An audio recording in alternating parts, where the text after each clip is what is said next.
Listo. Muy bien, pues muy buenos días. Vamos a dar inicio a esta tercera emisión de lo que hemos llamado, este ejercicio que hemos llamado Diálogo entre Médicos.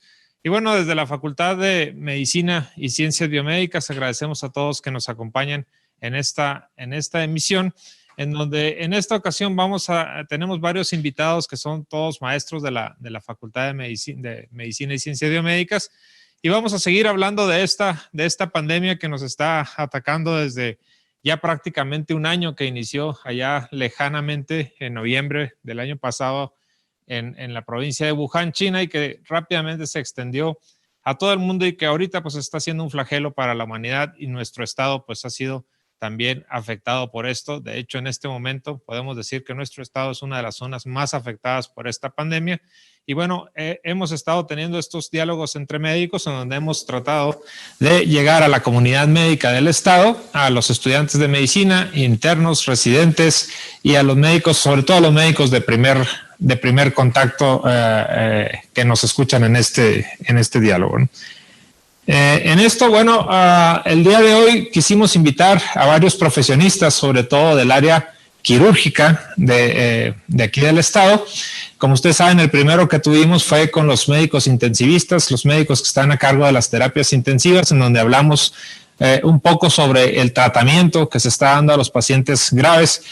Pero bueno, la pandemia nos atacó y hizo que varios de nuestros hospitales tuvieran que caer en lo que hemos llamado la reconversión hospitalaria, o lo que llamaron la reconversión hospitalaria, en donde algunos incluso se destinaron exclusivo para pacientes COVID, como es aquí en Chihuahua el Hospital Central Universitario, actualmente doctor Jesús Enrique Grajeda Herrera, y el Hospital General en Ciudad Juárez. Otros más, pues hicieron áreas específicas de reconversión para solo recibir pacientes COVID. Sin embargo, la pandemia sigue y también siguen las otras enfermedades, y eso es algo que a veces olvidamos, o que al centrarnos en la pandemia, pues hemos olvidado que todavía el resto de las patologías siguen, y es algo que tenemos que tomar en cuenta, porque las enfermedades crónico-degenerativas, los accidentes, la cuestión de ginecobstetricia, pues todo esto sigue. Y por eso, el día de hoy he pedido a los profesionistas de estas otras áreas que también están atendiendo pacientes COVID, que vengan y nos platiquen cómo les está yendo con esto. Agradezco la presencia de estos maestros de la facultad. Me acompañan a mi derecha la doctora Melba Salazar. Ella es anestesióloga. Su práctica sobre todo es en el Instituto Mexicano del Seguro Social, en donde también además está a cargo de los médicos residentes de anestesiología, lo cual para la facultad pues es un gusto. A mi izquierda también, para mí es un gusto que me acompañe la doctora Margarita Favela. Ella es médico cirujano, su práctica en el Hospital Central, y pues también nos va a contar sobre las cuestiones quirúrgicas en el paciente COVID. Me acompaña también el doctor Sergio Portillo, también profesor de la facultad en el área de radiología. Él es médico radiólogo, tiene su práctica privada, pero también en el Hospital Central Universitario. Doctor Luis Carlos Salas, también profesor de la Facultad de Medicina y Ciencias Biomédicas en el área de ortopedia, también en el área privada y en el hospital, en el Instituto Mexicano del Seguro Social y en el Hospital Central Universitario. Y el doctor César Aguilar, médico ginecólogo y obstetra, quien también es profesor de la facultad y también en el área privada en el Hospital Ángeles y en el Hospital Central Universitario. Y bueno, pues vamos a dar inicio con este diálogo entre médicos. Voy a ceder la palabra a la doctora Melba Salazar. Doctora, pues tú estás en el área de anestesiología. Anestesiología ha sido una de las áreas o de las especialidades que ha estado más en contacto con los pacientes COVID, tanto por la cuestión de anestesiologías y también porque lamentablemente gran parte de estos pacientes hemos tenido que caer en cuidados intensivos, en requerimiento de ventilación mecánica, y pues ustedes, precisamente los anestesiólogos, son parte de quienes apoyan en estas funciones. ¿Qué nos puedes contar de esto, no? Bueno, agradecer primero la invitación, enviar un abrazo solidario y muy fuerte a las personas que en este momento tienen algún familiar o que están viviendo con COVID, sobre todo en nuestro estado de Chihuahua. En cuanto a anestesia, bueno, hace un año ni siquiera podíamos imaginar que Chihuahua se iba a convertir en el escenario que veíamos solamente platicado cuando inició la pandemia. Como bien dice el doctor, desafortunadamente las otras enfermedades no se pueden quedar en stand-by. Los otros pacientes que requieren atención quirúrgica y por lo tanto anestesiológica no pueden esperar. Se ha dado prioridad a los pacientes de urgencias, apendicitis, colecistectomías, para que se sigan operando aún en el escenario de una reconversión híbrida, como se le llama, como la que está viviendo nuestro hospital, donde tenemos pacientes que no tienen diagnóstico de COVID en áreas aparte de los pacientes que tienen diagnóstico de COVID. En estos pacientes, las asociaciones de anestesiología internacionales y mexicanas nos han dado las siguientes recomendaciones. Los pacientes siempre deben de permanecer con cubrebocas. Estamos hablando de pacientes quirúrgicos que no tienen diagnóstico de COVID como tal, ni sintomatología que sugiera COVID. Deben de estar con cubrebocas todo el tiempo durante el perioperatorio, antes de entrar a quirófano, al estar en quirófano y en el área posoperatoria. Hemos tratado de modificar, se sugiere que todo lo que se pueda hacer con anestesia regional, que es aquella que nos permite que el paciente mantenga el estado de alerta y el automatismo respiratorio se haga. Entonces, por ejemplo, algunas cirugías que habitualmente se hacían con anestesia general, como apendicectomías en niños, pues hemos optado por hacerlas con bloqueos neuroaxiales, bloqueos centrales y con sedaciones, para que el paciente mantenga el automatismo y evitar el riesgo de mantenerlo conectado a una máquina de anestesia que potencialmente podría estar infectada con el virus SARS-CoV-2 causante del COVID. Esto nos permite disminuir el riesgo. Debemos de tener claro que en el momento en que nosotros entramos a un hospital, el riesgo de ser infectados por COVID existe. Y en un momento como este, donde estamos en semáforo rojo en Chihuahua, ese mismo riesgo existe al ir al Oxxo, al ir a cualquier lugar, al subirnos al Bowie. Entonces, ahorita tenemos que extremar precauciones. En quirófano, cuando tenemos que intubar a un paciente no COVID, pues igual hacemos un manejo, digámoslo, rutinario. En el posoperatorio se sugiere que se disminuyan el utilizar oxígeno suplementario, ya sea con dispositivos como puntas nasales, mascarillas, pero a veces esto no es posible. ¿Por qué? Porque la misma recuperación de los procedimientos anestésicos hacen que el cuerpo no tenga las respuestas adecuadas para mantener una oxemia sin aportes suplementarios de oxígeno. En caso de que el paciente lo requiera, hay que colocar la mascarilla de oxígeno suplementario sobre el cubrebocas, para asegurarnos que el cubrebocas esté sellando adecuadamente, o las puntas nasales por debajo del cubrebocas. Bajar al mínimo los requerimientos de oxígeno suplementario para disminuir la generación de aerosoles. En cuanto a nuestro papel en el área COVID o con los pacientes con diagnóstico de COVID, pues ahí lo que se tuvo que hacer, básicamente fue modificar un procedimiento que se llama inducción e intubación de secuencia rápida, que se utiliza para pacientes con estómago lleno, con riesgo de regurgitación y aspiración de contenido gástrico. Este procedimiento se adaptó para los pacientes con COVID para disminuir los tiempos de apnea, quiere decir de que tú pasas los inductores, lo que produce la pérdida de conciencia en el paciente, el relajante neuromuscular, que es lo que te va a dar las condiciones para intubar al paciente, para que lo disminuyas al mínimo, a unos 60 segundos, pensando sobre todo en el compromiso ventilatorio que tienen estos pacientes, en los cuales pues están en un estado de hipoxia severa y tienes pocos minutos para poderlos intubar. ¿Qué dificultades hemos visto o qué diferencias hemos visto?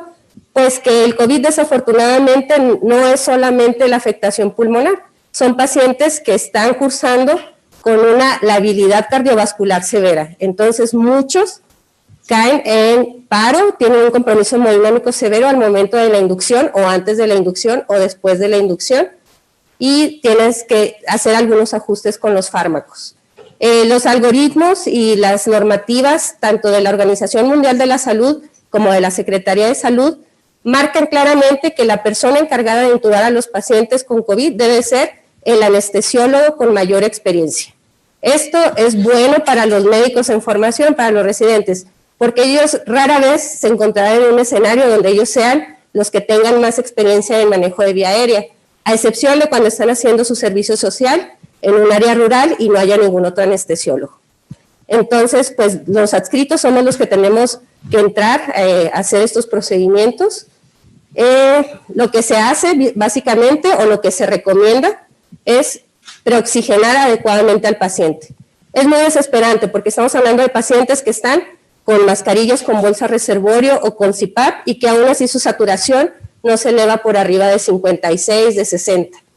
Pero lo que tenemos que hacer es premedicar al paciente, darle algún ansiolítico, se recomienda, por ejemplo, fentanil a 1 microgramo kilo, y colocar la mascarilla con bolsa reservorio autorrellenable, conocida como AMBU, conectada al oxígeno. Esperarnos 5 minutos. Esos 5 minutos pueden ser la diferencia entre que nuestro paciente caiga en paro al momento de inducirlo, de hacer que pierda el estado de alerta, o entre que lo podamos intubar en condiciones adecuadas.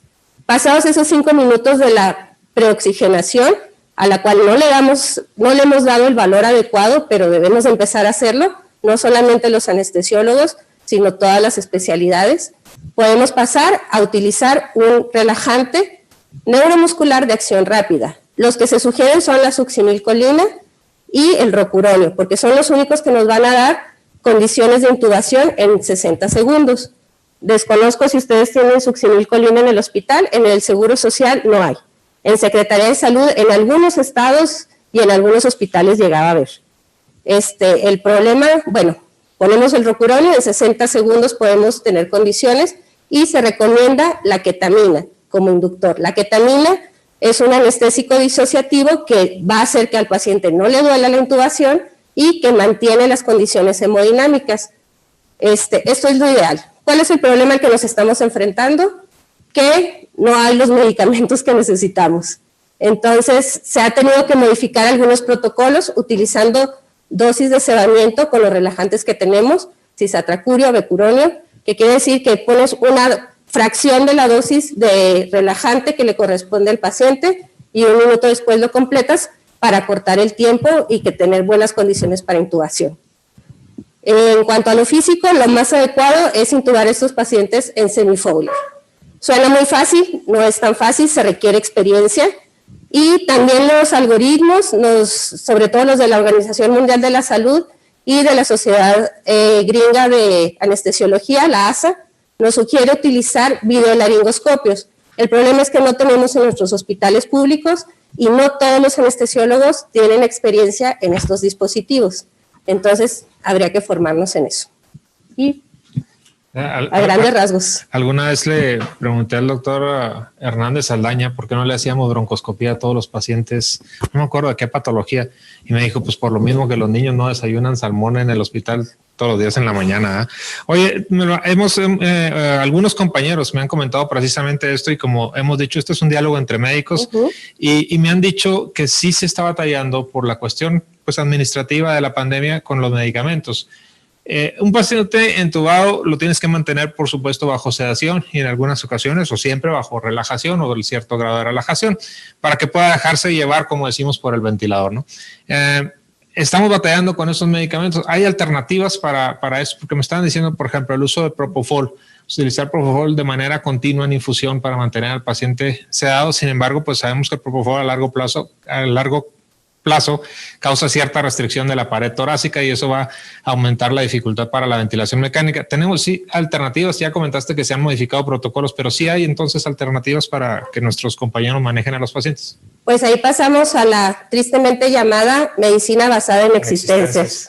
Entonces, por ejemplo, lo que nosotros como anestesiólogos se nos ha enseñado, y es así como nuestra regla de oro, que siempre el narcótico que debemos de utilizar para intubar a un paciente, que es un procedimiento muy doloroso, es el fentanil, que es el opioide que tenemos con mucha potencia, de 80 a 100 veces más potente que la morfina, y que nos da en 3 minutos la analgesia suficiente para que el paciente no sienta dolor al ser intubado. Sin embargo, pues en urgencias, en piso, en muchos hospitales, incluso en terapia intensiva, no se cuenta con fentanil. Entonces ellos lo sustituyen con buprenorfina, que es un opioide que no tiene la misma potencia que el fentanil, pero pudiera dar algo de analgesia. Para intubar, otra opción muy buena, que es así, yo creo que la encontramos en todos los servicios médicos del país, sería la lidocaína.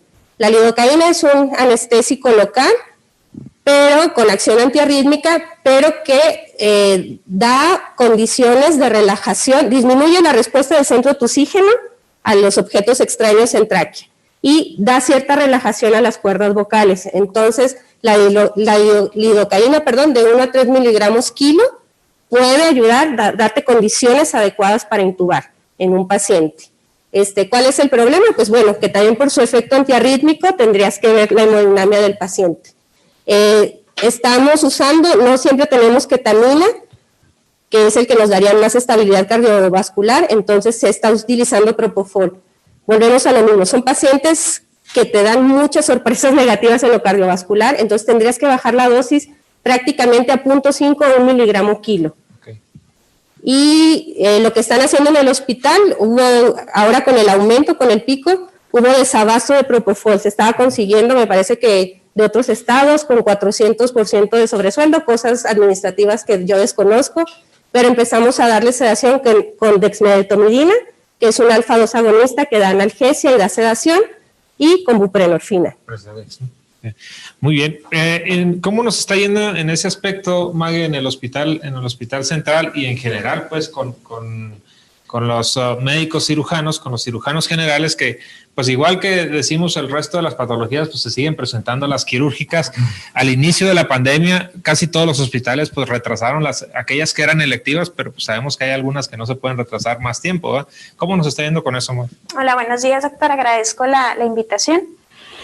Cuando empezó la pandemia, como bien ya comentaron ustedes, pues nadie nos imaginamos que íbamos a llegar a tanto y a estas alturas, y un año prácticamente después.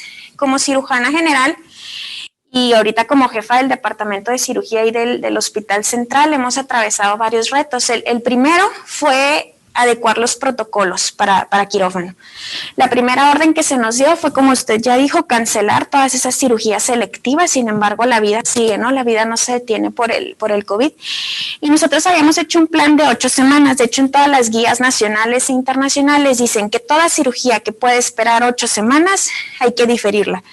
Pero ya pasaron mucho más de esas 8 semanas y nuestra lista de pacientes sigue ahí creciendo y creciendo, que no les podemos resolver su problema quirúrgico porque ahorita nuestro hospital central es 100% COVID, todavía no estamos habilitados para ser híbridos y se está dando la atención en otros hospitales que también ya sabemos a este punto están saturados. Entonces nuestro primer paso como cirujanos fue adecuar todos nuestros protocolos para una entrada segura a quirófano, porque ya no es solo la seguridad del paciente, sino la seguridad de todo el equipo quirúrgico.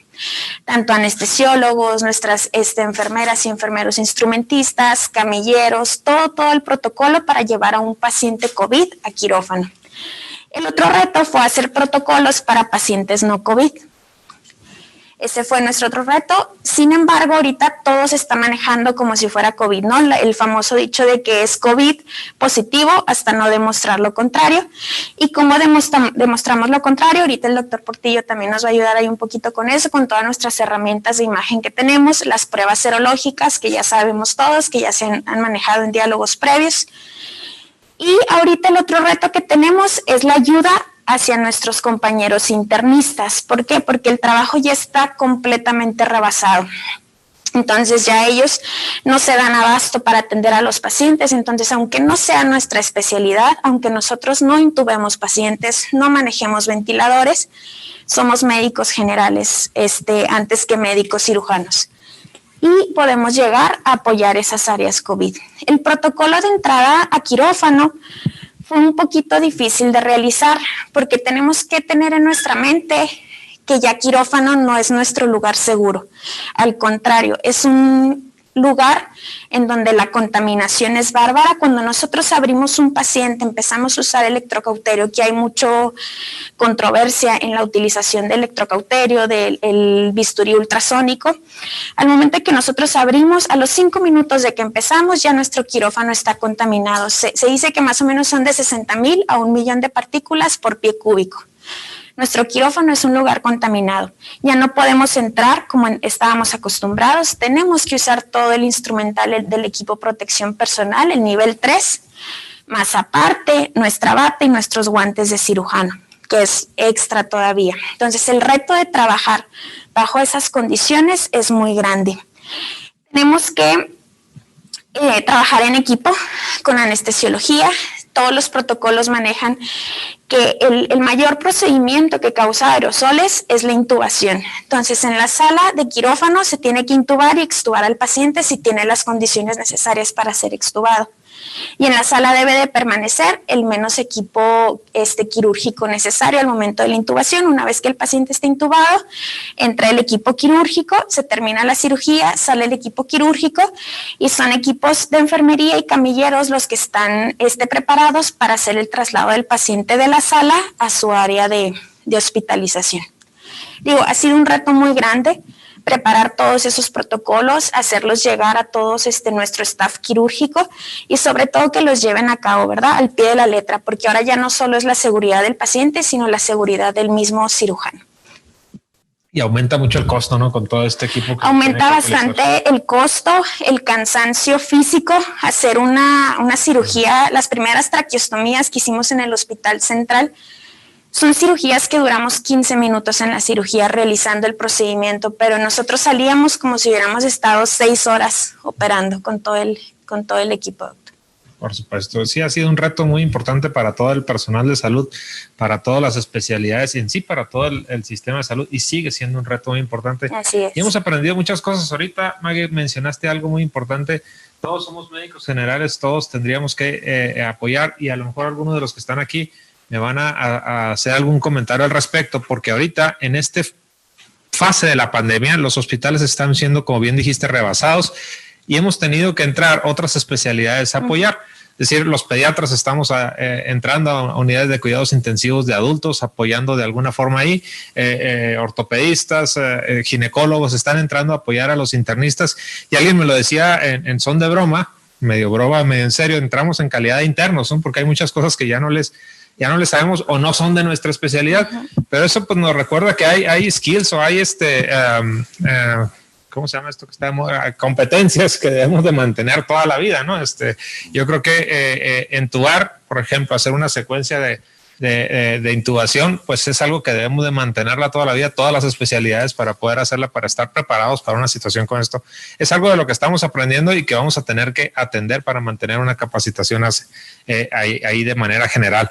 Los accidentes pues no se van a detener, por más que digamos estamos en pandemia, las colecistectomías pueden esperar a lo mejor las 8 semanas, pero las accidentes no esperan. Entonces los ortopedistas han estado entonces de manera indirecta y directa, pues dentro enfrentando al paciente COVID, porque y más también, insisto, en esta parte de la pandemia, pues ya no sabemos, como bien dijo Maggie, qué paciente es COVID, ya no es tan sencillo. Entonces, ¿cómo nos ha ido, doctor Salas, con los traumas? ¿Cómo los compañeros ortopedistas se preparan para esto, para atender pacientes que no saben si son COVID, o incluso los que ya saben que son COVID, pero pues tienen que atenderlos? Sí, bueno, gracias por la invitación. Mira, uno pensaría que con la situación de la cuarentena y el encierro, los accidentes disminuirían de cantidad, pero la verdad es que sigue habiendo accidentes en casa, los motociclistas, etcétera. Y esto implica pues que hay que atender lesiones, fracturas aún así. Sin embargo, el paciente que es positivo o muy sospechoso de padecer el COVID implica un reto especial porque, como sabemos, este paciente tiene ya una condición proinflamatoria muy, muy importante. Si a eso le agregamos el trauma al que se ve sometido por las lesiones o por las fracturas, el paciente queda con una reserva fisiológica muy, muy baja para poderlo operar. Por eso, gran parte de las fracturas que tenemos en estos pacientes, sobre todo las de miembro superior, las tratamos de manejar de forma conservadora, porque si operamos pacientes en malas condiciones, pues se nos pueden complicar. Y hablando de cirugías urgentes, como son fracturas expuestas, síndromes compartimentales, fracturas pélvicas, en estos casos, pues sí se tiene que operar el paciente y es cuando nos apoyamos mucho con anestesiología, pues para saber en qué condiciones se encuentra el paciente y cómo se le puede hacer para operarlo de la manera más oportuna. Ya en fracturas de miembros inferiores, como es fractura de cadera, que es muy común en los pacientes ancianos y que son los que más susceptibles son a esta enfermedad, o fracturas femorales, sí se puede retrasar un poquito la cirugía, pero sí tenemos que esperar a que el paciente esté en muchas mejores condiciones para poderlo someter a un evento quirúrgico. En el caso de la cirugía en sí, en ortopedia, como comentaba ahorita la doctora Fabela, el aerosol es una situación de contagio muy importante. Nosotros utilizamos aparatos de perforación mecánica, Estos aparatos producen bastante aerosol cuando uno está perforando, con los líquidos, la sangre. Entonces, tratamos de limitar el uso de estos instrumentos durante la cirugía y tratamos de hacer heridas pequeñas para que la exposición al contagio sea menor. Igual tratamos de reducir los tiempos quirúrgicos lo más que se pueda, con técnicas de mínima invasión, con procedimientos que involucren reducciones cerradas, etcétera, o fijadores externos. Todo esto para reducir el tiempo quirúrgico y con esto pues menos riesgo anestésico para el paciente. En general, vemos que estos pacientes, pues sí se atienden de buena manera, se escoge el momento adecuado, tienen muy buen resultado. La gran mayoría de las veces se prefiere esperar a que el paciente mejore y luego ya someterlo a la cirugía, por lo que te comentaba, y lo que les comentaba es someterlo a otro evento traumático. De por sí el COVID tiene sus implicaciones inflamatorias, la lesión traumática otra y luego todavía la cirugía sería otra más. Hay complicaciones que normalmente no veíamos durante, pues, en un paciente sano. Por ejemplo, cuando operamos prótesis de cadera utilizamos cemento para fijar la prótesis y hay un síndrome de implantación de cemento, que es la hipoxia, hipotensión de estos pacientes, y esta complicación realmente es poco frecuente en pacientes sanos. En estos pacientes se presenta de forma muy frecuente y sobre todo si vamos a operar una cadera, preferimos que las prótesis sean prótesis no cementadas para que pues evitar esta complicación. Igual en las fracturas femorales, si vamos a utilizar clavos centromedulares, nosotros habitualmente ampliamos el canal medular mediante un fresado del canal. Esto manda émbolos mínimos o microémbolos al torrente sanguíneo. En un paciente sano pues no da mayor problema, pero un paciente de estas características sí hay que tener mucho cuidado y evitar hacer estas maniobras porque sí puede complicar. Entonces, preferimos utilizar clavos centromedulares que no son bloqueados, que no son rimados, perdón, o utilizar otros sistemas de tratamiento como un fijador externo, como placas y tornillos, heridas pequeñas, etc. Y todo esto pues nos ha hecho cambiar la práctica de lo que estábamos acostumbrados. Y por último, yo creo que la clave de estos pacientes es escoger, como les repito, el momento apropiado. Buscar cuando el paciente tenga parámetros fisiológicos adecuados para poderlo operar. Y lo que se pueda manejar de forma conservadora, pues la verdad es que lo estamos haciendo. Te repito, sobre todo en fracturas de miembro superior, fracturas que no implican disminución de la movilidad. Y sí nos enfocamos mucho a fracturas que son urgentes, que son fracturas pélvicas, las que ya comentaba, y las de miembro inferior, que estas sí le quitan mucha movilidad a los pacientes y esta disminución de la movilidad se va a traducir en una probable complicación. Entonces, sí procuramos escoger el momento adecuado, si no es urgente, buscar el momento apropiado para operar. Y en general, pues, las lesiones siguen existiendo, la verdad es que el trabajo sigue llegando. Volvemos a lo mismo que nos decía Mague, de lo más que podamos retrasar la cirugía, y tocaste un punto que me parece muy interesante y que tenemos que investigar más.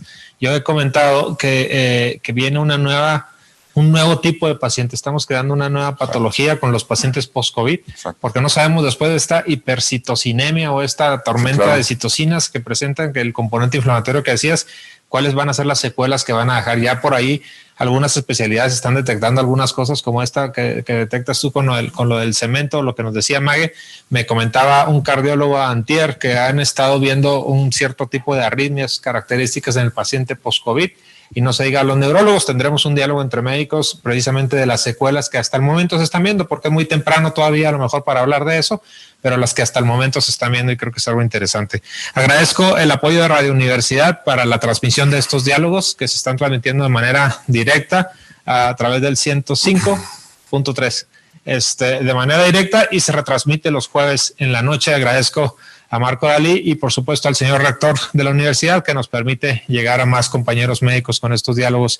Y bueno, una especialidad que también ha estado presente desde un inicio, y tan ha estado presente que actualmente incluso se considera alguno de los criterios diagnósticos, incluso con mayor sensibilidad que algunas de las pruebas que hemos comentado, la tomografía de tórax. Y bueno, pues los radiólogos han estado desde el principio de la pandemia. Hace poco fue el Día del Radiólogo y decíamos eso, pues que desde la pandemia han estado en la primera línea de batalla, y ahora incluso nos apoyan con otras situaciones, ahora con los pacientes COVID, y ellos pues también siguen recibiendo pacientes y se siguen haciendo los estudios. Ahora diría yo más que nunca. Por ahí me decía un paciente antier, oye doctor, me pide una tomografía, pero no consigo cita hasta dentro de una semana para hacérmela incluso en el medio privado, porque también están saturados los servicios de rayos X e imagenología. Y bueno, agradezco al doctor Sergio Portillo, creo que es ampliamente conocido en la comunidad médica aquí, él es radiólogo, pues que nos puedas hacer algún aporte, Sergio, por favor.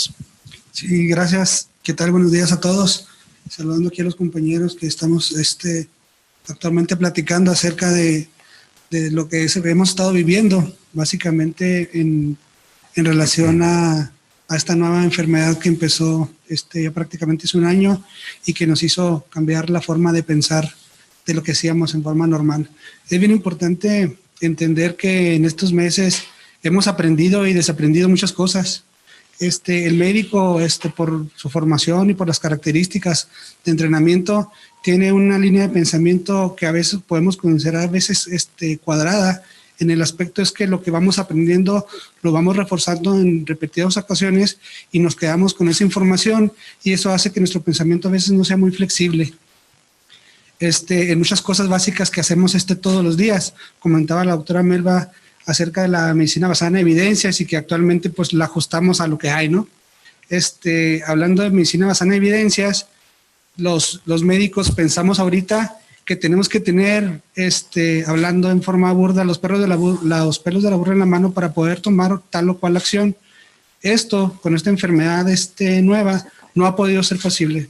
O sea, realmente un día vemos que podemos hacer una situación, otro día vemos que cambió la situación, un día hay publicaciones que nos dicen que está pasando algo interesante en el aspecto de vacunación, en el aspecto de tratamientos médicos, de tratamientos antivirales, al siguiente día sale una información que es completamente contraria. Entonces, eso ha hecho que sea muy complejo realmente la interacción y el tratamiento con estos pacientes. En el aspecto específicamente radiológico, también hemos tenido algunas situaciones que han hecho que cambie la forma de pensar de cómo trabajamos en forma habitual o en forma regular. Lo primero que nosotros hicimos en el departamento y que nosotros nos pusimos ahí a la orden en el momento de la reconversión es establecer cuáles van a ser las pautas o cuáles son las características para hacer estudios en pacientes, porque debemos de entender, y reafirmo lo que comentaba la doctora Magda Favela previamente, pues que aquí la seguridad es primero, y es la seguridad del paciente y es la seguridad de nosotros, porque nosotros como gremio del área médica, tanto médica y paramédica, todo lo que son enfermeras, todo lo que son auxiliares en el aspecto de servicios generales, técnicos radiólogos, técnicos de laboratorio y todo, en cierto momento de una forma u otra estamos expuestos a al virus. Entonces la idea era implementar un protocolo para poder atender a los pacientes con seguridad para los pacientes y con seguridad para nosotros. Ahí nosotros empezamos a idear y hay literatura acerca de que esto se hizo en muchas partes, periodos específicos para la atención de pacientes en el área de radiología. Nosotros les denominamos ventanas, entonces generamos ventanas de tiempo en las que nosotros prácticamente cerramos el área del hospital, porque por la reconversión de nuestro hospital, el área de radiología quedó al otro lado del pasillo del área de atención de los pacientes COVID. Entonces, cerramos en forma seccionada una parte del hospital y en ese momento toda la gente está encaminada al apoyo de estar pasando a pacientes y atenderlos en el área de radiología. Una vez que cada paciente se va atendiendo, se va haciendo un aseo o una desinfección adecuada de las áreas para que pues toda esta ruta sea una ruta segura y que nos pueda atender pacientes probables COVID y pacientes COVID. Y también tenemos en otros horarios la atención de pacientes no COVID. Sin embargo, de nuevo repito lo que decía la doctora Favela, pues todo el mundo tiene COVID hasta no mostrar lo contrario. Y es bien importante que la seguridad no se relaje en estos pacientes, aunque no tengamos un diagnóstico definitivo de COVID. Aquí en relación a la cuestión del diagnóstico propiamente, hemos visto que pues, la tomografía tiene muchas ventajas respecto a otros métodos diagnósticos para poder hacer diagnóstico de afección pulmonar por SARS-CoV-2. Es bien importante entender que la enfermedad de COVID-19 es multisistémica, que no necesariamente afecta siempre al pulmón y que hay pacientes que pueden tener alteraciones neurológicas, que pueden tener alteraciones gastrointestinales o a nivel del sistema musculoesquelético sin afección de pulmón. Nosotros generalmente con la tomografía lo que vemos es el parénquima pulmonar, que es donde más frecuentemente se ven este tipo de afecciones. Entonces es importante que tengamos esto en cuenta. Ha agarrado mucha fuerza el uso de la tomografía porque es disponible, es rápida y generalmente pues es barata. La otra cosa es que nos da mucha más información que las radiografías que normalmente se toman en forma hospitalaria. La idea es aquí establecer que en las áreas COVID y en las áreas urgencias hay que privilegiar el uso de la radiografía, que nos da muy buena información inicialmente en un paciente, establecer las pautas para poder caracterizar al paciente en relación al riesgo, y en los pacientes que se consideren necesaria por el área de medicina interna o de triage en urgencias, sean candidatos a tomografía, hacérselas durante los tiempos que ya están establecidos, específicamente en la agenda del hospital en forma diaria. Sin embargo, también tenemos que puede haber una ventana de tomografía urgente o especial para alguna que otra situación. Han llegado pacientes accidentados, han llegado compañeros con alteraciones importantes en las que hemos tenido que romper este protocolo y tener que hacer ventanas emergentes que no están protocolizadas o que no están en el calendario.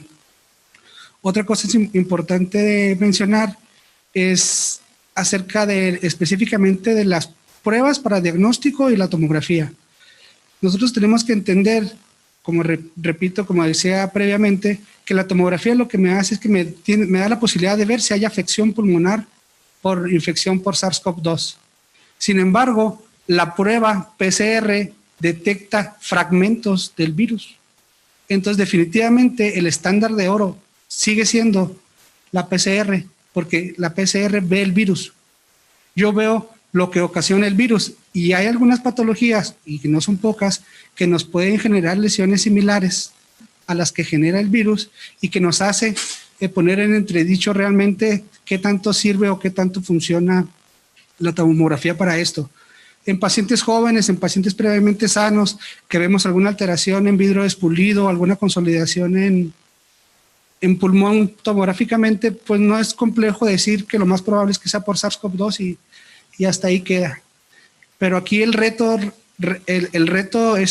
real e importante es los pacientes que tienen insuficiencia cardíaca, que tienen sobrecarga de líquidos, que tienen derrame pleural, que tienen alteraciones intersticiales crónicas, pacientes con insuficiencia renal, pacientes contundidos, la contusión pulmonar, o sea, la hemorragia pulmonar a nivel de los segmentos pulmonares es indistinguible del vidrio deslustrado de una afección por SARS-CoV-2.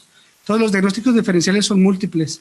Entonces, aquí la idea es que hemos hecho muy buen grupo con la gente de medicina interna y con la gente de urgencias, en donde tenemos claro cuál es la situación clínica del paciente, la cuestión de laboratorios, la necesidad de hacer el estudio y combinado con los hallazgos tomográficos poder establecer a veces pautas para poder nosotros decir qué paciente es más probable que sea o que no sea positivo o sugestivo de SARS-CoV-2. Y eso es bien importante.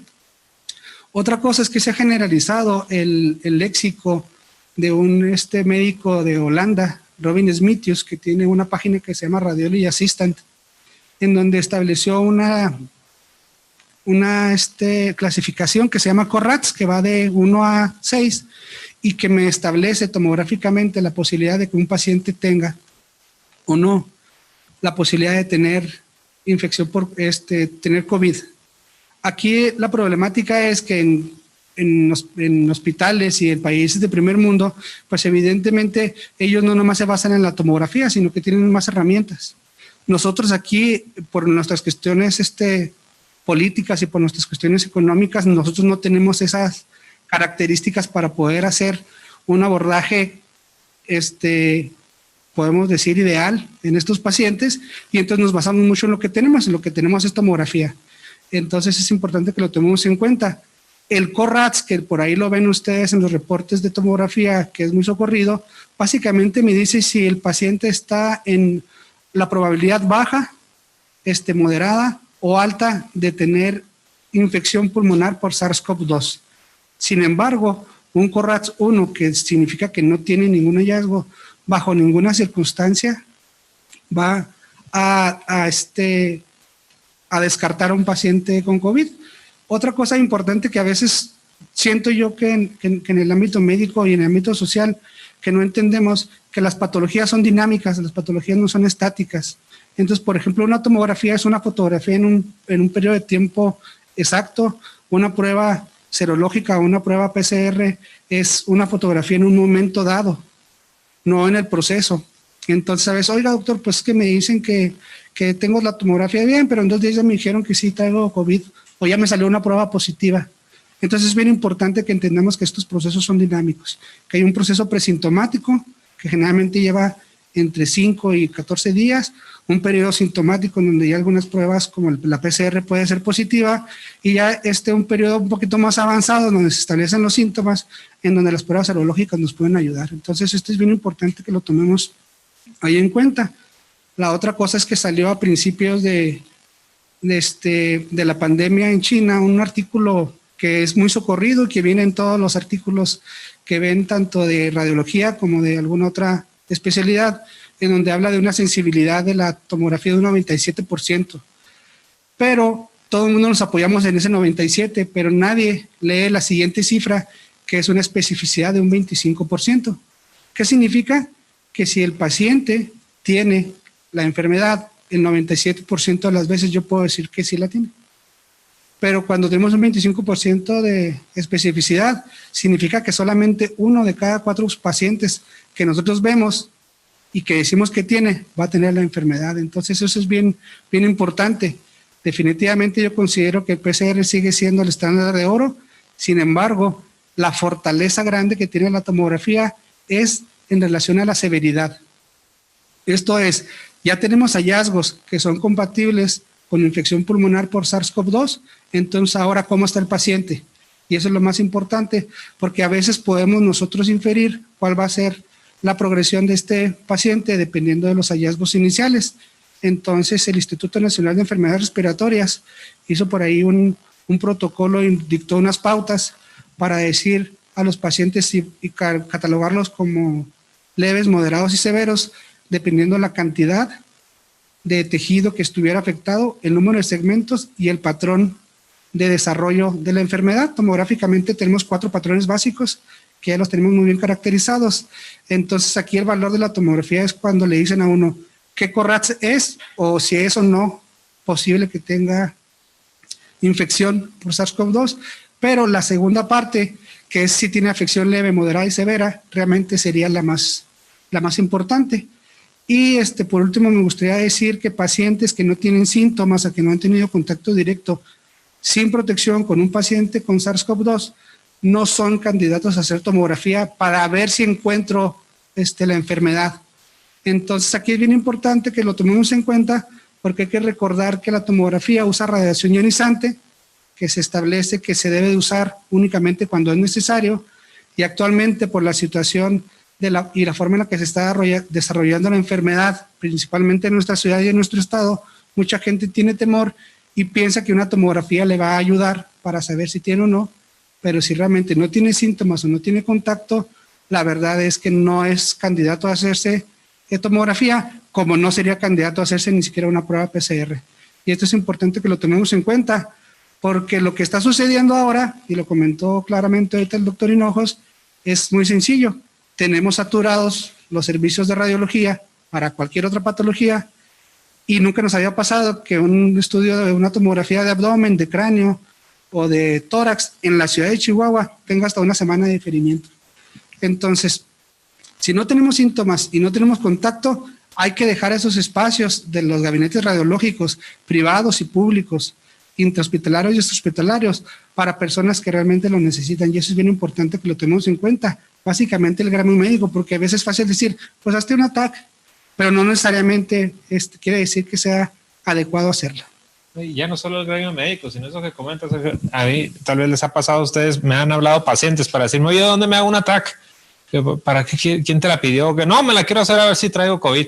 Entonces ya incluso entre la población creo que tocaste puntos muy, muy importantes y llevaste el dogma de la educación médica que el maestro Gómez Moreno, que por cierto envía un saludo a todos, nos ha dicho siempre, la clínica es la que debe de mandar a final de cuentas, y los auxiliares diagnósticos son precisamente eso, auxiliares diagnósticos, y deben de interpretarse en esa famosa frase que ustedes nos ponen siempre en cada reporte, ¿no? Correlacionándolo con la clínica. Muchas gracias, Sergio. Y bueno, así como decíamos que los accidentes no se pueden detener, tampoco los nacimientos y los embarazos. Entonces también los compañeros de ginecobstetricia se han encontrado con una situación diferente a la que se mantienen o a la que siempre han tenido, y han tenido que establecer protocolos específicos para atender pacientes, porque bueno, pues no se puede detener el hacer una cesárea en un paciente aunque sea COVID positivo. A lo mejor podemos retrasar una cirugía electiva, una cirugía que no sea de urgencia, electiva pues, pero no una cesárea o un parto, ¿no?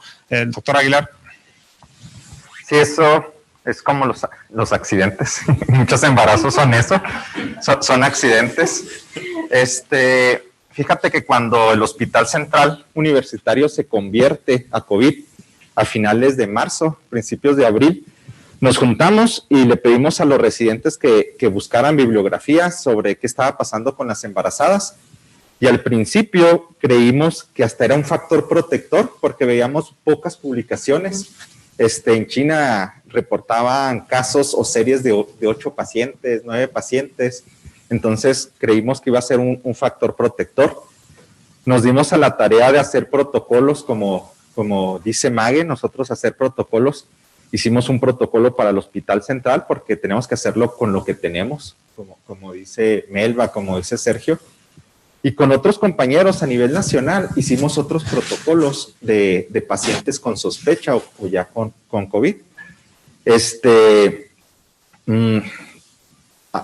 Se había publicado el protocolo y a los 2 días nos estaban marcando para decirnos que tenían ya una paciente COVID, que no sabían cómo atenderla y que la atendiéramos. No les podemos decir que no después de haber sacado un protocolo, nos íbamos a ver muy mal, pero para nosotros era algo completamente nuevo. Al principio, como todos, hicimos protocolos sin tener a las pacientes. Tuvimos que hacer lo que dice también Mague, protocolo quirúrgico o en parto, porque ya se tenían muy establecidos por protocolos que se tenían en España, en Italia, cómo se deberían de cubrir o proteger los intensivistas en el área COVID. Pero ahora somos los quirúrgicos, que es lo que tenemos que hacer. Y entonces tuvimos que cambiar muchos dogmas que ya teníamos establecidos. Ustedes saben que en quirófano nuestros soldados, nuestros sargentos son las enfermeras quirúrgicas que nos dicen, no toques eso, lávate así, más tiempo. Y cuando les enseñamos a ellas esos protocolos donde a veces eliminamos ciertos pasos que ya teníamos establecidos en cuanto a lavados y todo eso, al principio, en el Hospital Central no hubo mucha resistencia, pero cuando nos tocó irnos al área privada, las enfermeras, oye, ¿cómo no voy a hacer esos procesos? Pues no, porque ahora tenemos que proteger al paciente, o sea, la seguridad del paciente, que siempre lo hemos visto, y ahora la seguridad a lo que es a nosotros los médicos, a ellas como enfermeras y a todo el equipo, ¿sí? Y ahorita mencionaron algo, o sea, tuvimos que coordinarnos junto con anestesiología, junto con pediatría, para hacer todo esto. Al principio, como les digo, creímos que iba a ser un factor protector, y ahora creo que estamos en la semana 45 de epidemiológica en nuestro país. El primer lugar en mortalidad materna es el COVID-19. Tenemos un 26% de mortalidad materna por COVID-19. Quiere decir que 1 de cada 4 mujeres que mueren en nuestro país es por COVID. A esta fecha ayer teníamos 206 aproximadamente muertes secundarias a embarazo con COVID. Entonces, nosotros como ginecólogos nunca pensamos que alguien le iba a quitar esa marca a lo que es la preeclampsia o enfermedades hipertensivas y a la hemorragia. Hemorragia y enfermedad hipertensiva durante los últimos 20 años siempre se estaban peleando el primer lugar. Y ahorita hemorragia e enfermedad hipertensiva están como entre un 15 y un 17% en cuanto a la mortalidad. Entonces, Es algo que realmente nos preocupa. Ya tenemos establecidas en ciertas series de revisiones aquí en México qué factores aumentan el riesgo en una paciente COVID y embarazada. Y uno de los factores es, por ejemplo, la edad. Pacientes mayores de 35 años tienen más riesgo de alguna complicación.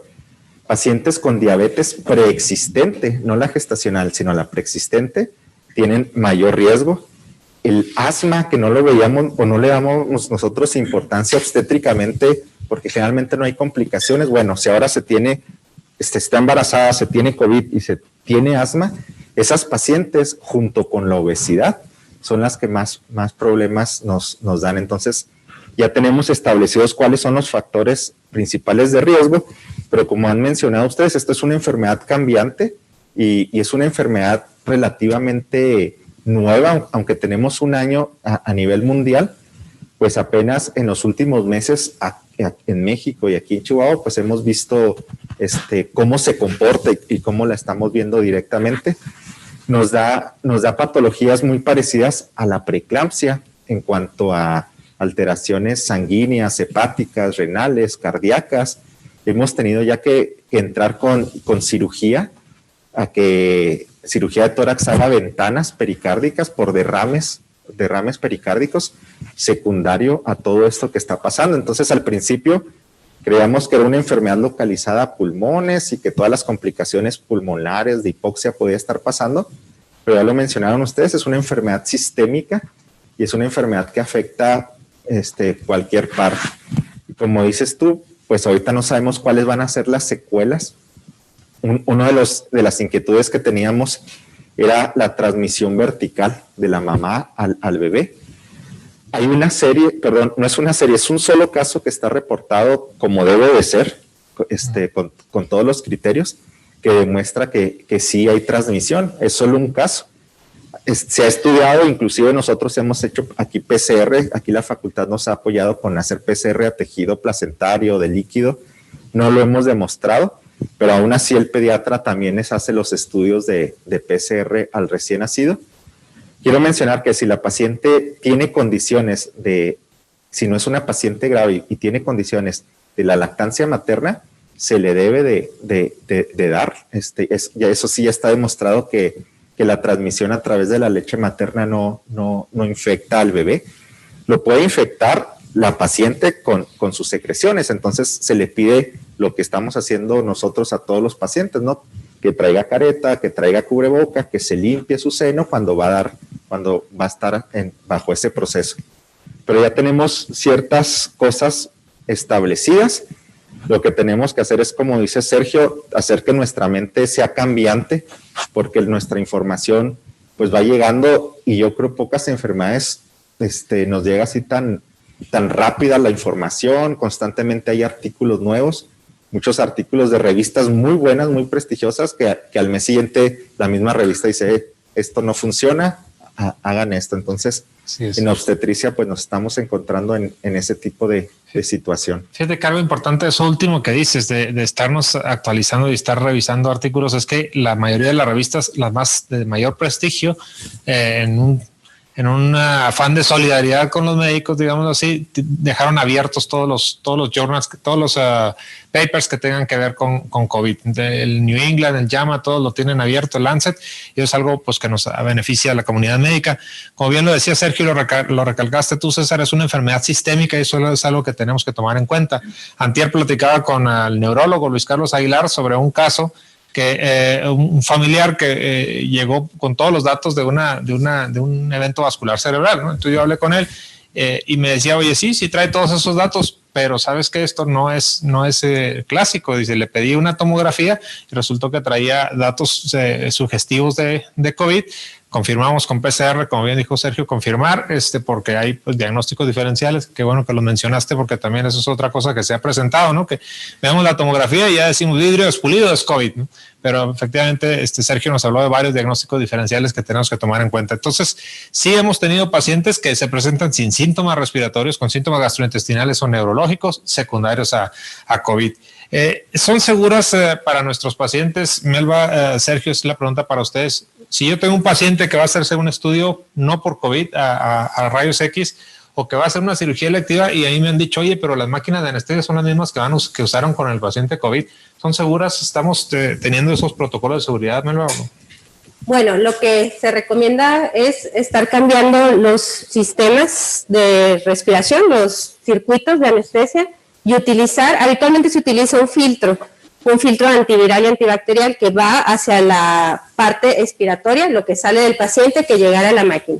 Porque estos circuitos son desechables en situaciones normales. Entonces, lo que te preocupa es proteger tu máquina, que tu máquina no se contamine con bacterias ni con virus. Y en el escenario de pandemia se sugiere agregar un filtro de las mismas características del tubo endotraqueal al circuito anestésico. Eso habitualmente lo hacemos. No hay completa seguridad, por lo que ya hemos dicho, aún no se ha podido demostrar cuántos pacientes se infectan por la máquina de anestesia. Entonces, lo que se sugiere es evitarlo lo más posible. Si tú puedes dar el procedimiento con una anestesia regional y con un oxígeno suplementario o prescindiendo del oxígeno suplementario con puntas nasales o con mascarilla, eso es lo más indicado. Okay. Perfecto. Perdón, y otro mecanismo que se utiliza es utilizar una sala de quirófano específica con su máquina de anestesia para los pacientes que tienen COVID diagnosticado. Los que no tienen diagnóstico de COVID ni sospecha pasan a otra máquina, a otro quirófano. Muy bien.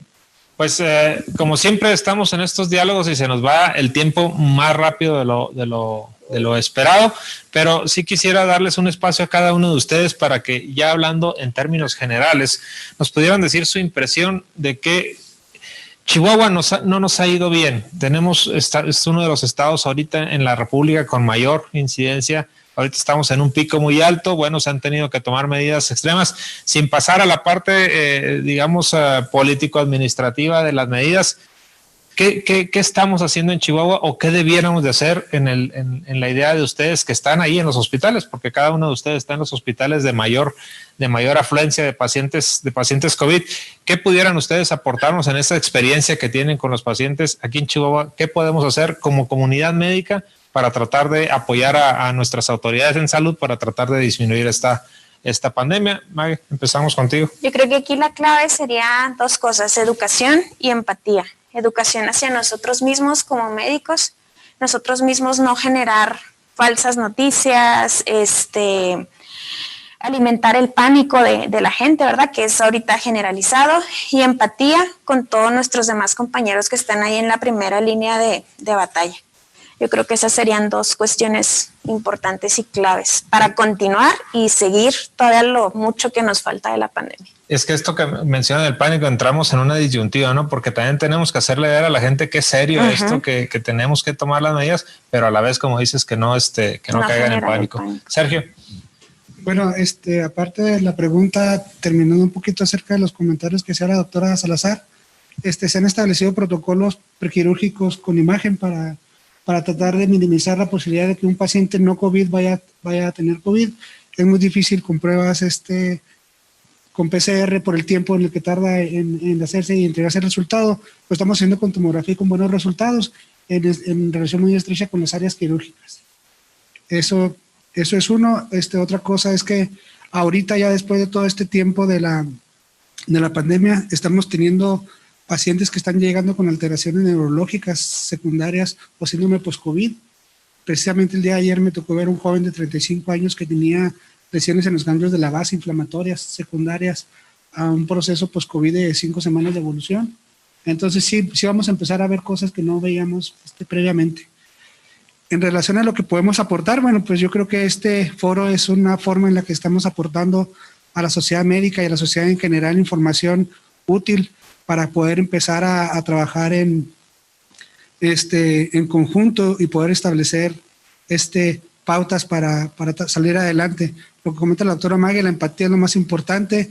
A veces la persona que no ha tenido o que no tiene familiares directos que han tenido COVID, que ahorita ya es difícil encontrar familias o conocidos que no hayan tenido contacto con alguien que tuvo, pues como que lo minimizaban.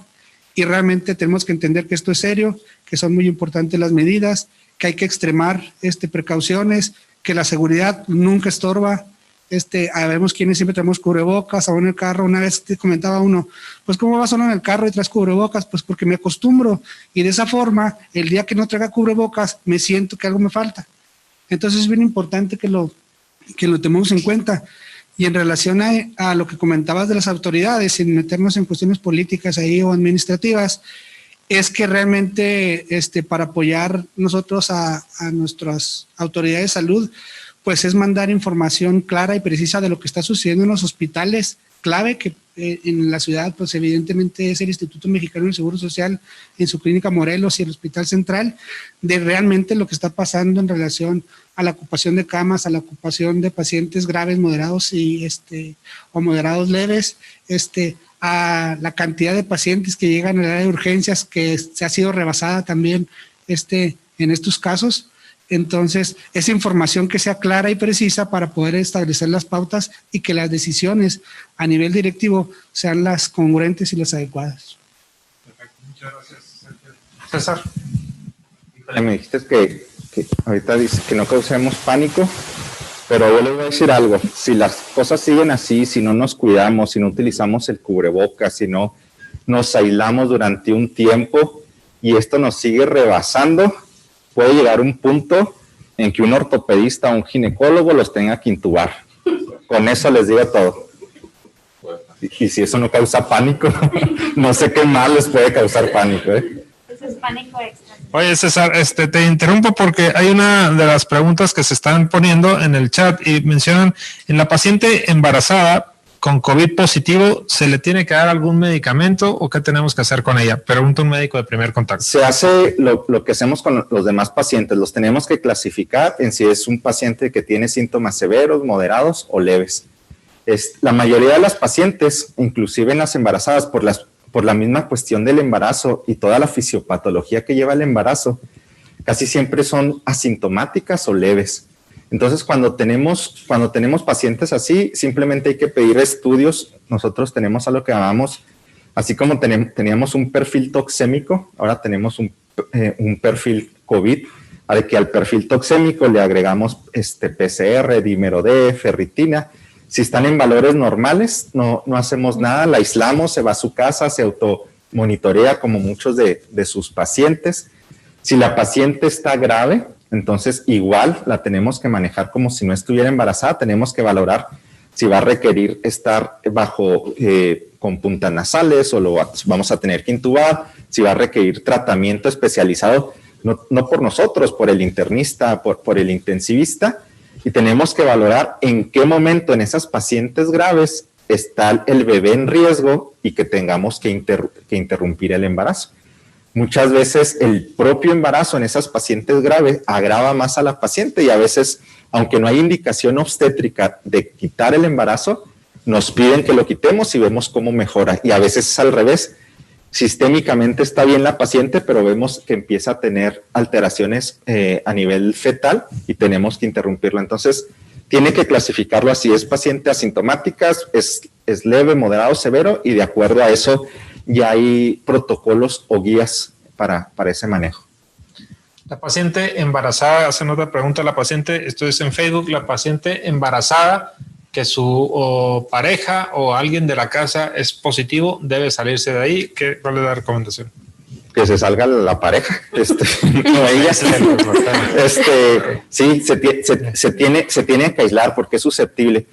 El riesgo de morbilidad aumenta el doble cuando la paciente está embarazada y tiene el COVID. Entonces, sí es bien importante que traten de evitar esos baby showers que va en los carros y van pasando y van agarrando cosas.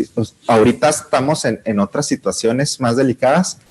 Se demostró en Nueva York, que fue uno de los estados en Estados Unidos como aquí que nos está yendo así con muchas alteraciones, que el 17% de las pacientes, ahí hacían, obviamente tienen recursos, hacían tamizaje universal a las embarazadas con PCR y el 17% lo tenía.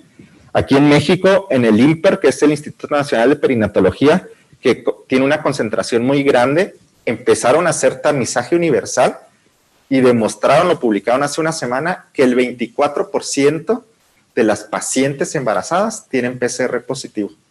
Eso es muy importante para saber cómo me voy a cuidar yo al momento de atender el parto, ver si lo tengo que retrasar, porque lo ideal es que lo retrasáramos los 15 días que tengamos. Si yo tengo la paciente programada a las 38, pero tiene COVID y está con síntomas leves y moderados, yo mejor la retraso hasta las 40 semanas, 41 semanas.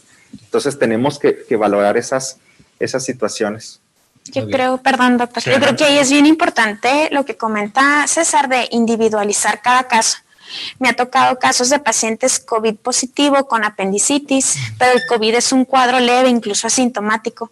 Entonces, se dan con la idea, por ejemplo, se les hace su cirugía y a las 24, 48 horas se egresan. O sea, no son pacientes que se tienen que quedar hospitalizados por cuestión de COVID. Entonces ahí es lo que yo me refería con la educación, explicarle al paciente de que ya se operó, su recuperación va en casa y que no es necesario la hospitalización por COVID. Yo creo también como pasa con las embarazadas, o sea, que no por el hecho de tener COVID tienes que estar en una cama de hospital. Okay. Muy bien. Luis Carlos. Sí, pues a mí me gustaría reconocer, ayer tuve la oportunidad donde me tocó entrar a apoyar al área de COVID en el Hospital Central, en otras ocasiones he entrado a apoyar también en el seguro, en el instituto. ¿Cómo te ha ido con las situaciones? Pues hasta ahorita ninguna, no te creas, pero sí es impresionante ver cómo trabajan, cómo están ahí todo el personal, intendencia, las enfermeras, los enfermeros, la verdad es el trabajo que hacen es muy impresionante y sí me gustaría reconocerles todo su trabajo, la atención que tienen para los pacientes, para todos los pacientes.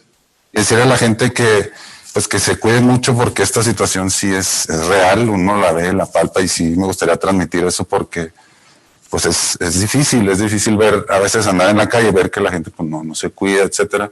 Y como médicos pues nos toca poner el ejemplo, como decía ahorita Maggie, que hay que informar de forma adecuada, no entrar en pánico, pero sí tratar de la información que uno dé que está bien respaldada, ¿no? Entonces, claro, pues prácticamente es lo que me gustaría que se quedara. Perfecto, pues sí, llegamos también a esa conclusión. Pero no hay otra pregunta. Ya me regañaron por estar viendo el celular, pero es por ver las preguntas del chat. Dice, otra pregunta que hace alguien, ¿qué gestiones harán los colegios para abastecer los insumos faltantes? Por ejemplo, los medicamentos para anestesia. Hablo de las instituciones públicas. Bueno, pues esto lo tendríamos que ver, es una cuestión más bien administrativa y pues ahí tendríamos que platicarlo con algunos de los colegios que sí han estado haciendo actividades para tratar de apoyar en esta cuestión del insumo que ha sido difícil para Secretaría de Salud. Y yo en lo personal viví al principio de la pandemia la planeación que Secretaría de Salud hizo durante los primeros meses, pero como lo decía Mague, pues pensábamos que iba a ser más corta esto, no pensábamos que íbamos a llegar a este punto y pues se rebasó. Pero eso tendríamos que ponerlo tal vez en otro diálogo, invitar a las autoridades a hablar de estas cuestiones más bien desde el ámbito administrativo.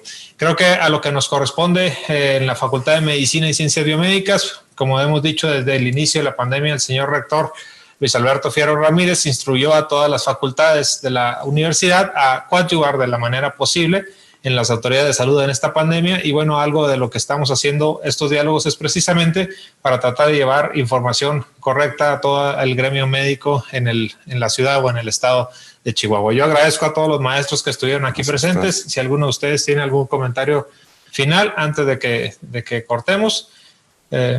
Rápidamente, nada más para los médicos, además de los artículos que nos comentaba el doctor Hinojos que están abiertos, las guías de Secretaría de Salud y del Seguro Social están disponibles en internet para COVID, desde diagnóstico, tratamiento, todo está protocolizado, todo tiene protocolos, entonces es nuestra obligación desde estudiantes de medicina hasta directivos conocerlos, porque en base a eso vamos a trabajar.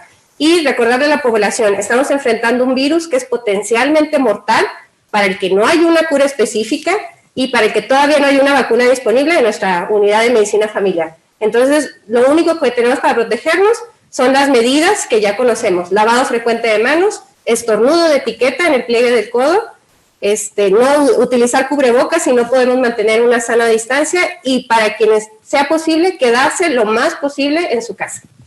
Perfecto. Si nadie más tiene algún comentario, pues bueno, yo agradezco a todos ustedes, a todos los que nos acompañaron en la transmisión, algunos maestros que están enviando saludos a través del chat, les agradezco y bueno, pues hago un pequeño comercial porque el próximo sábado también volveremos a tener. Los estábamos haciendo cada 15 días, pero que consideramos la necesidad de hacerlos ya cada semana, estos diálogos entre médicos. Y bueno, el próximo sábado estarán con nosotros los compañeros del área de urgencias, que también son pues quienes han estado en la primera línea de batalla y van a discutir varias situaciones del paciente COVID en el área de urgencias. Pues yo les agradezco a todos de nuevo. Gracias. Doctores, por acompañarnos y pues muchas gracias a todos.